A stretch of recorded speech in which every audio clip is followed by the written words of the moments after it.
Earlier today, I got a call from a guy looking to sell a 1980s DeLorean. These cars are awesome, but seeing as how this car is close to 30 years old, I'm bringing our shop's mechanic Johnny with me to come check it out. This thing's pretty sweet, man. Looks pretty good from the outside. So where's the flux capacitor go in this? This one doesn't have one on it, unfortunately. I guess we're stuck then, aren't we? This is supposed to be the future. Right. So I decided to call the guys from the pawn shop to see if they'd be interested in buying my '81 DeLorean. This car was made famous by the Back to the Future movies. John DeLorean wanted it to be the new sports car, the car of the future. The reason why I want to sell this car is it's not a real practical car. I have 3 kids, and I can't put the whole family in the car and go drive to get something to eat. So what can you tell me about it, man? It was my father's car. He passed it on down to me. It's 1981 DeLorean, you know, stainless steel body. They're 2-seater cars. This one's an automatic. John DeLorean designed a whole lot of cars for GM and then went out on his own, and this was the first and only car he ever manufactured. John DeLorean was known for creating cars such as the Pontiac GTO and the Firebird. But his car put him on a whole new level. But after it was featured in Back to the Future, it became legendary. Isn't this the car that he got caught selling cocaine to the FBI to fund or something?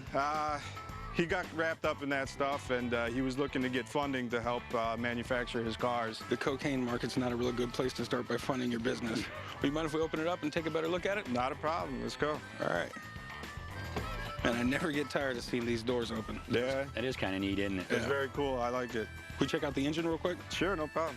DeLoreans use what's called a mid-engine, which is pretty much designed for weight distribution and also makes them handle really well. That's why you also see them in Ferraris and Lamborghinis. I mean, DeLorean really knew what he was doing. It's a Volvo, Renault, Peugeot. It's a all-aluminum V6. I mean, I wasn't even alive back in 1981, and I mean, this car still looks, you know, cool to today's standards. It's still a head turner. 30 years later, you can look at this car still and go, wow, when it drives by you. Are you looking to pawn this thing or sell it? I'd like to sell it. Well, before I can make an offer, let me have my guy take it for a test drive real quick. No problem. All right. 1955, here we come.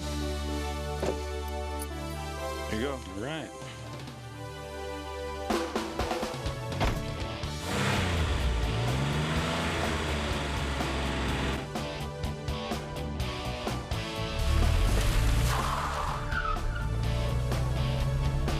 If everything checks out, I'd love nothing more than to drive the car back to the shop. I might even go 88 miles an hour and see what happens. But as much as I want it, I have to get it for a price that makes sense. So hopefully this guy doesn't want something out of this world for it. Quick, Corey, get in. There's a problem with your grandfather back in 1955. Hey, you go back and save him. I got to do. So how's it run? It runs. A little shifting problem with the tranny, maybe. You can smell it runs hot. You can tell it's 30 years old. How much are you trying to get out of it, man? Well, they've been documented to go through the Barrett-Jackson auction at right around 40,000, so Shoot me a number of what you'd like to get for it. I'd go 30,000 for it. You gotta remember my situation. If I do buy it, I gotta buy it to make a profit on it. I could go probably around 12. At that price, there'd be no way. I mean, I could maybe go down to 28. It'd be about all I consider. No, there's no way in today's market it's gonna go for that much. Houses are worth a third of what they used to be. Figure cars are worth about the same. Right. I'll go up 15, and that's gonna be the most I can do on it. That's gonna be the final offer there.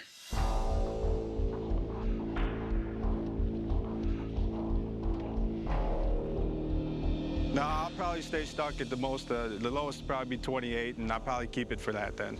All right, man. Well, good luck to you. There's no way I could let this go for $15,000. I know the car's worth more money.